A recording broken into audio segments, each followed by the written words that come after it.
أوصيكم وإياي بتقوى الله وطاعته لعلكم تفلحون. فقد قال الله تعالى في القرآن الكريم: أعوذ بالله من الشيطان الرجيم. بسم الله الرحمن الرحيم.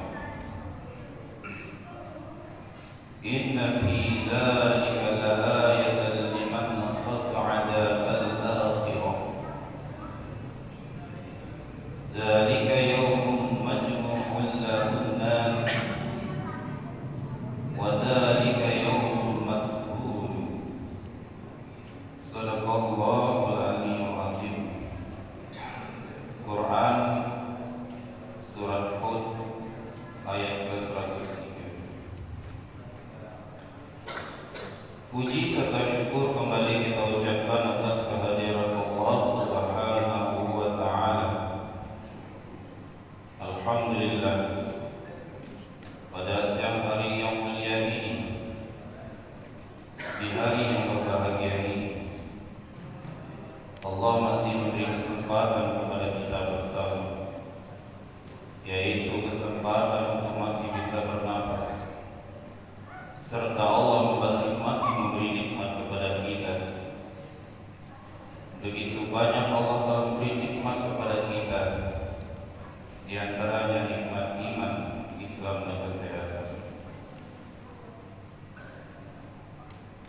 Sehingga dengan kesempatan dan nikmat tersebut telah kita gunakan sebagaimana mestinya kita sebagai seorang hamba yang taat kepada Allah Subhanahu wa Ta'ala, yakni berubudiyah kepadanya, bil khusus hari ini melaksanakan sholat Jumat secara berjamaah.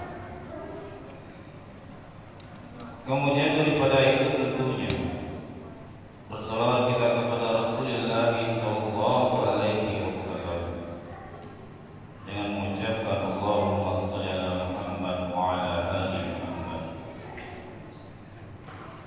Ma'asyiral muslimin, jemaah salat Jumat yang dirahmati Allah. Tidak bosan-bosannya khatib setiap Jumatnya selalu mengajak dan mengingatkan kepada kita bersama. Marilah terus kita tingkatkan iman dan takwa kita kepada Allah Subhanahu wa Ta'ala. Karena sesungguhnya sebaik-baik bekal ketika kita berjumpa dengannya ialah iman dan takwa kepada Allah Subhanahu wa Ta'ala. Ma'asyiral muslimin, jemaah salat Jumat yang dirahmati Allah. Allah begitu banyak memberi nikmat kepada kita. Di antara nikmatnya itu ialah tempat tinggal yang begitu indah yang Allah ciptakan untuk manusia, yaitu bumi tempat kita tinggal hari ini. Di samping dengan nikmat yang begitu banyak yang Allah sediakan, juga dihiasi dengan keindahan-keindahan yang luar biasa. Langit Allah hiasi dengan bintang-bintang, Allah hiasi dengan pelangi, Allah hiasi dengan awan, dan Allah terangi dengan matahari.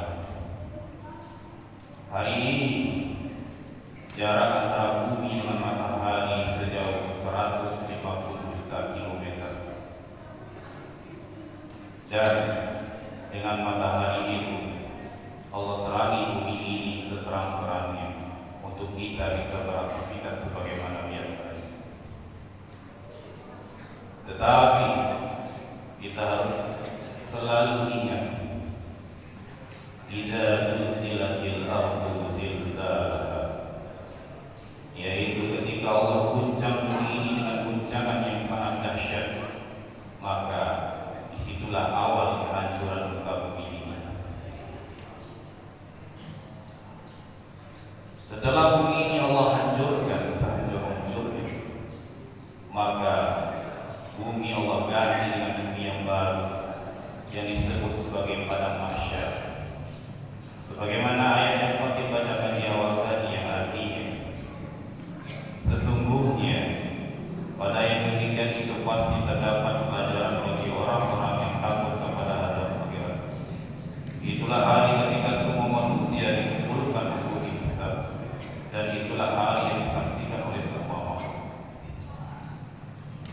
manusia Allah kumpulkan, Allah bangkitkan manusia, mulai dari Nabi Adam alaihissalam, mulai manusia semenjak Nabi Adam alaihissalam sampai manusia akhir zaman. Allah bangkitkan, kemudian Allah giring semua manusia itu ke sebuah tempat yang sangat luas tanpa ada naungan sama sekali. Kalau kita di dunia hari ini banyak tempat kita berteduh, ada pepohonan, ada rumah dan lain sebagainya. Tetapi di padang mahsyar tidak ada naungan, hanya padang yang sangat luas tanpa naungan sama sekali. Lalu Allah kirim semua manusia yang hidup sejak Nabi Adam alaihissalam sampai manusia akhir zaman. Allah kirim ke sebuah tempat yang sangat luas yang disebut sebagai padang mahsyar.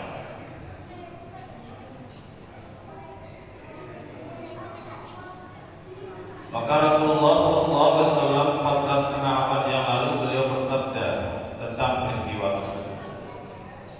Rasulullah menceritakan kondisi manusia di padang mahsyar. Manusia di padang mahsyar ketika itu seperti halnya bayi yang baru dilahirkan oleh ibunya, tanpa kain sehelai menanggung menutupi tubuhnya, serta dalam kondisi belum diberikan sama sekali, persis seperti dia ketika baru dilahirkan oleh ibunya. Apakah semua manusia seperti itu? Hampir semua manusia seperti itu. Ketika Rasulullah menyampaikan hadis ini, terdengar oleh Aisyah radhiyallahu taala anha. Kemudian Aisyah bertanya kepada Rasulullah, "Wahai Rasulullah, jikalau semua manusia dikumpulkan di suatu tempat yang namanya padang mahsyar dalam keadaan tanpa sehelai benang kain pun melekat di tubuhnya dan tanpa dalam kondisi dihitan, lalu bagaimana dengan kami perempuan ya Rasulullah?"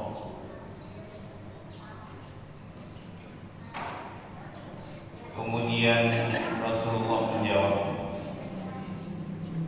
"Wahai Aisyah, ketahuilah Aisyah, ketika semua manusia dikumpulkan di padang mahsyar itu, manusia tidak ada pikiran selain memikirkan nasibnya setelah dia dihisab.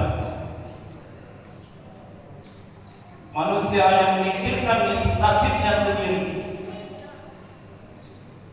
Dia takut dengan nasibnya setelah ini ketika melihat padang mahsyar yang begitu dahsyat peristiwanya ya Aisyah. Berapa lama kita dikumpulkan di padang mahsyar? Hadis mengatakan 50.000 tahun kita dikumpulkan di padang mahsyar. Hari ini matahari dari bumi ini berjarak 150 juta kilometer jarak matahari dengan bumi lagi. Tetapi di padang mahsyar jarak bumi hanya 10 mil saja. Jarak matahari dengan kepala kita hanya 10 mil saja. Maka pantas saja Rasulullah mengatakan di padang mahsyar ketika itu manusia bergelumuran dengan keringat. Ada yang bergenang dengan keringat setinggi mata kaki, ada setinggi lutut, ada setinggi perut, bahkan ada sampai menutupi seluruh tubuhnya dengan keringat, tergantung dengan amal salah dan amal soleh yang dia kerjakan selama hidupnya ini.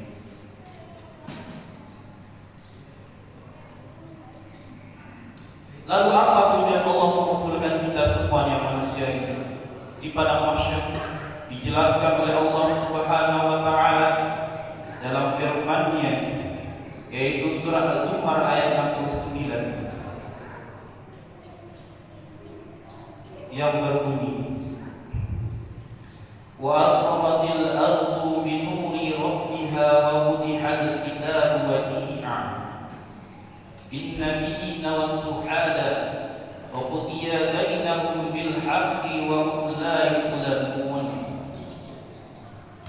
Yang artinya, dan bumi yaitu padang mahsyar menjadi terang benderang dengan cahaya keadilan Tuhannya, dan buku-buku perhitungan perbuatan mereka diberikan kepada masing-masing.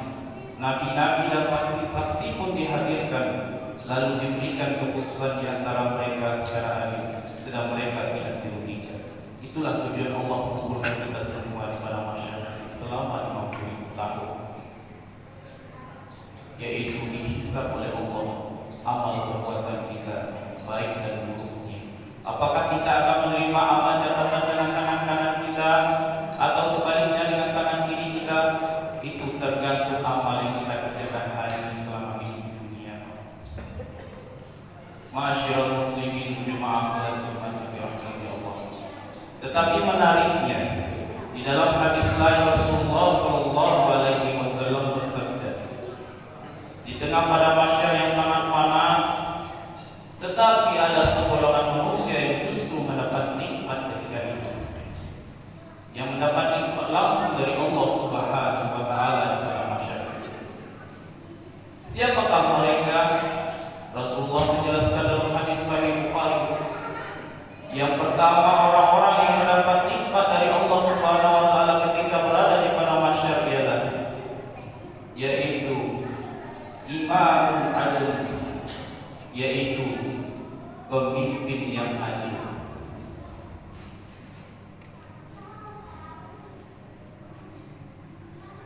Siapa itu pemimpin yang adil?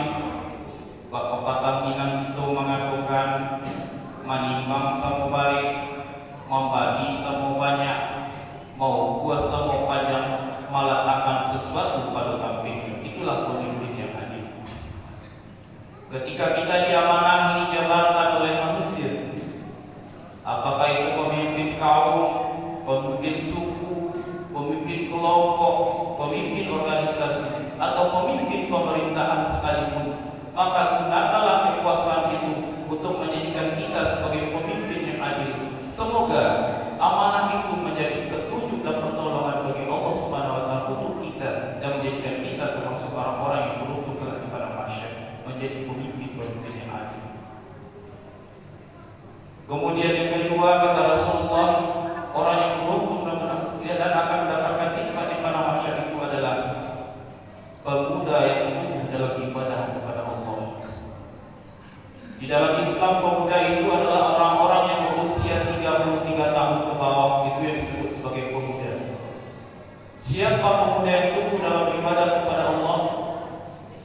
Salatnya karena Allah, makannya juga karena Allah, berpakaiannya karena Allah, infak sedekahnya karena Allah, dia menjadi anak-anak karena Allah, berbakti kepada orang tuanya, dan sholat ngajinya juga karena Allah Subhanahu wa taala. Semua aktivitasnya dilakukan karena Allah Subhanahu wa taala. Itulah pemuda yang tumbuh dalam ibadah kepada Allah Subhanahu wa taala. Kemudian yang ketiga, laki-laki yang hatinya terpaut kepada masjid. Siapa laki-laki yang hatinya terpaut kepada masjid? Ketika Bilal azan, Allahu Akbar, Allahu Akbar, kata Bilal. Sebelum azan Bilal, dia sudah mempersiapkan dirinya untuk segera berangkat ke masjid. Ketika azan terdengar, dia mulai berangkat ke masjid.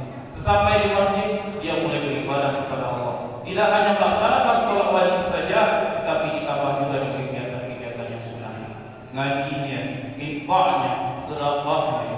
Ketika pemuda tersebut berada di dalam masjid, dia hatinya merasa tentram dan tenang. Baca doa di dalam ngaji, tenang, tenang dia berada dalam masjid. Tidak baca burung dalam sangka, sekalipun dikurung disangka aneh, dan ini tetap juga kata gelisah, tidak capek-capek keluar. Masyaallah muslimin, jemaah salat Jumat yang dirahmati Allah. Kemudian yang keempat, dua orang yang saling mencintai karena Allah, berkumpul karena Allah, dan berpisah juga karena Allah. Siapa contohnya? Muhammad sallallahu alaihi wasallam dan Khadijah radhiyallahu anha. Itulah contohnya. Ketika Nabi Muhammad menikah dengan Khadijah pada usia 25 tahun, kemudian di usia 40 tahun Rasulullah diangkat menjadi Nabi. Apakah perasaan Khadijah? Justru Khadijah semakin mencintai Rasulullah SAW di usia 40 tersebut ketika Rasulullah diangkat, semakin menghormati Rasulullah SAW. Bahkan Khadijah termasuk as-sabiqul awwalun, orang-orang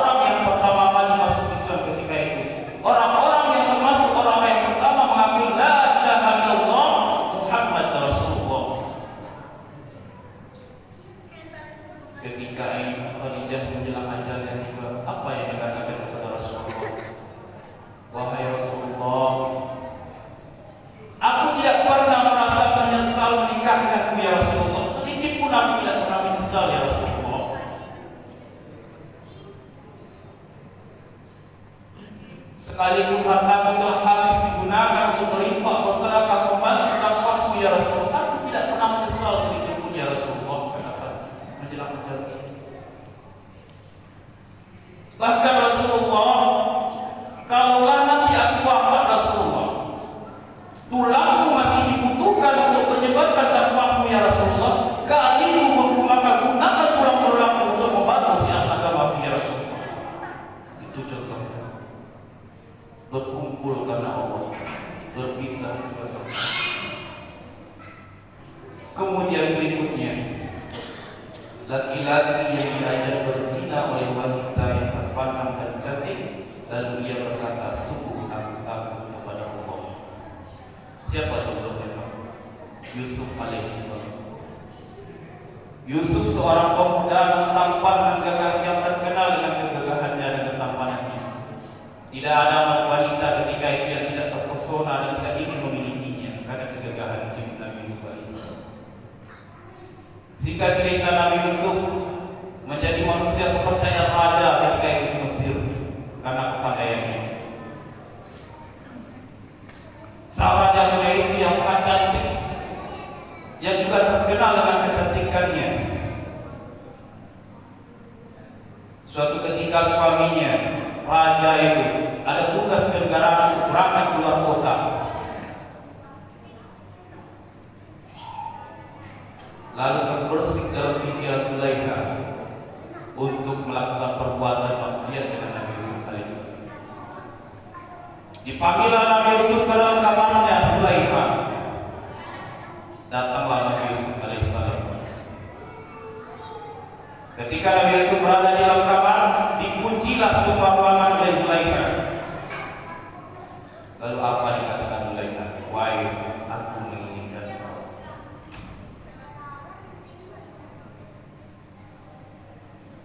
Apa dijawab oleh Yusuf? Wahai Zulaikha, sungguh aku takut kepada Allah Subhanahu wa Ta'ala. Bukan kepada raja Nabi Yusuf takut, tapi kepada Allah Subhanahu wa Ta'ala. Itu mantapnya iman seorang Nabi Yusuf. Masyaallah muslimin, jemaah salat Jumat. Setelah menjadi itu, Nabi Yusuf berdoa kepada Allah, ya Allah, aku ridho di penjara ya Allah, asalkan Engkau jauhi aku dari wanita. Ya Allah, hatinya Nabi Yusuf di penjara. Itu Nabi Yusuf bersyukur.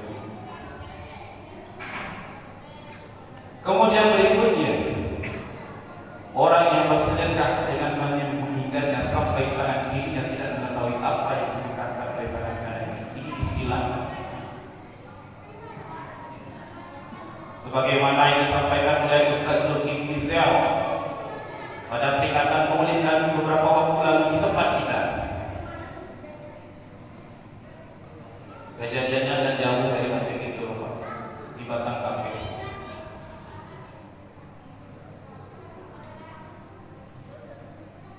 Pengurus masjid setiap selesai sholat Jumat, dia sebagaimana kebiasaannya selalu menghitung uang, dihitung uang. Setiap Jumat dihitung uang.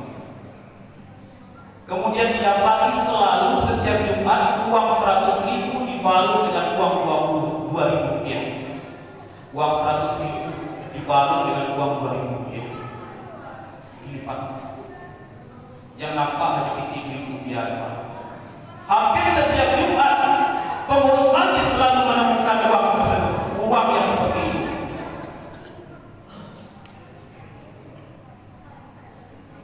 Kemudian hampir setiap Jumat, kemudian tersiarlah kabar seorang laki-laki yang tinggal di dekat masjid tersebut meninggal dunia, wafat. Sebanyak pemuda atau laki-laki yang wafat tersebut wafat, pengurus masjid tidak lagi menemukan uang 100.000 berbalut uang 2.000 rupiah juga. Tidak menemukan lagi sebanyak pemuda tersebut wafat. Itulah yang disebut dengan sedekah secara simbolis. Tangan kita ada tahu kalau tangan suhu maha biasa. Itu istilah. Artinya pemberian sedekah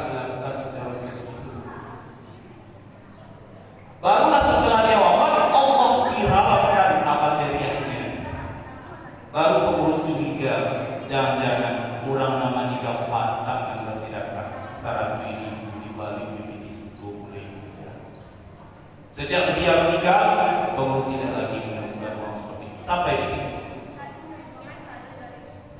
Masyaallah muslimin, jemaah salat Jumat yang Allah. Kemudian yang terakhir, yang ketujuh, orang yang mendapat nikmat dari Allah Subhanahu wa taala di malam masyarakat adalah orang yang berzikir kepada Allah di kesunyian lalu berlinang air mata. Siapa itu? Banyak salafus saleh. Di antaranya adalah Al-Imam Hasan Al-Basri. Ia beristighfar, astagfirullah, astagfirullah, astagfirullah.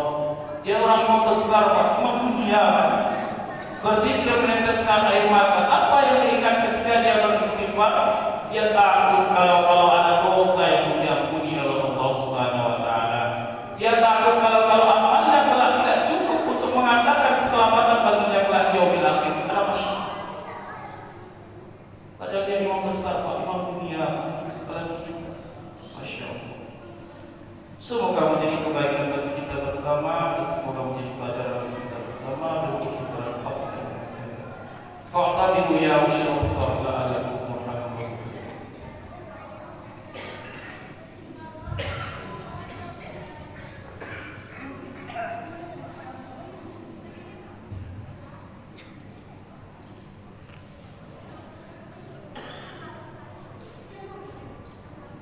Alhamdulillah. Alhamdulillah. Alhamdulillahilladzi an'amana bi ni'matil iman wal islam. Wa nusalli ala khairil anam. Sayyidina Maulana Muhammadin wa ala alihi wa sahbihi ajma'in. Asyhadu an la ilaha illallah wahdahu la syarika lahu. Wa asyhadu anna Muhammadan abduhu wa rasuluh. Allahumma shalli wa sallim ala Muhammadin wa ala alihi wa sahbihi ajma'in. Faqad qala Allah ta'ala fil Qur'anil Karim, a'udzu billahi minasy syaithanir rajim. Bismillahir rahmanir rahim. Wal 'ashr innal insana lafi khusr illa alladziina aamanu wa 'amilus shalihaati wa tawassaw bil haqqi wa tawassaw bis sabr. Demi masa, sesungguhnya kita semua manusia ini di dalam kerugian, kecuali orang-orang yang beriman dan beramal saleh, saling menasihati dalam kebenaran dan saling menasihati dalam kebenaran. Inna Allaha wa malaikatahu yusholluna 'alan nabi, ya ayyuhalladzina amanu shollu 'alaihi wa sallimu taslima.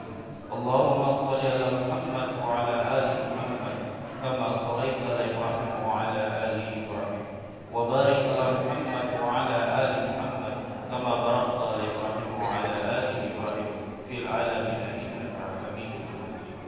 Allahumma ighfir lil muslimina wal muslimat wal mu'minina wal mu'minat al ahya'i minhum wal amwat innaka qaribun mujibud da'wat ya qadiyal hajat.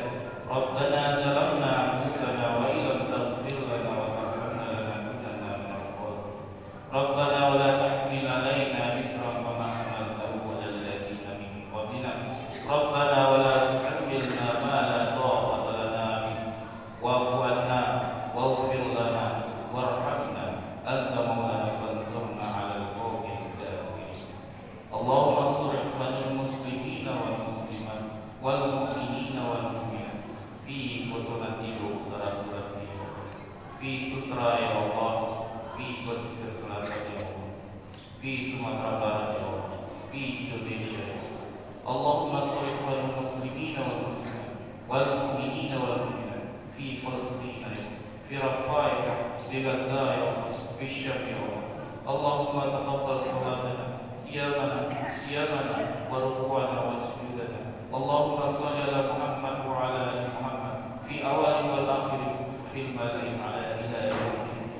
Allahumma ighfir li wa li walidayna warhamna kama rabbayana shighara. Rabbana atina fid dunya hasanah wa fil akhirati hasanah wa qina adzabannar. Ibadallah, inna Allaha ya'muru bil adli wal ihsan wa ita'i dzil qurba wa yanha 'anil fahsya'i wal munkar wal baghi ya'idukum